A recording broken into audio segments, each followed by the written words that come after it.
पण अध्यक्ष महाराज, एकीकडे महाराष्ट्रामध्ये अनेक गोष्टी करत असताना एक OYO नावाची एक हॉटेल चेन तयार झाली अध्यक्ष महाराज। मी आता येताना बघितलं की शहराच्या 20-20 किलोमीटर दूर एका निर्जन ठिकाणी OYO, आणि मग मनात शंका आली की हे OYO हॉटेल चेन काय आहे।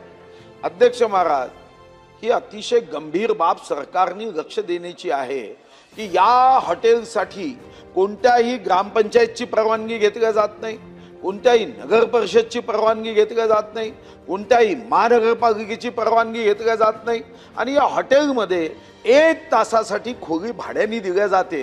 ही कशासाठी दिल्या जाते हा एक पोलीस विभागाच्या अभ्यासाचा विषय आहे की OYOच्या माध्यमातून जर 20-20 किलोमीटर मध्ये कोणीच प्रवासी जाऊन राहत नाही, हा प्रवासी तिथं गेला तर मग त्याचं अर्थशास्त्र कच्चा आहे, कारण जाण्या येण्याच्या टॅक्सीला इतका खर्च येतो, त्यापेक्षा शहरातल्या एखाद्या हॉटेलमध्ये राहणं हे जास्त परवडतं। पण OYO मध्ये जेव्हा जातो तेव्हा खरं तर संस्कृती रक्षकाचं सरकार आहे।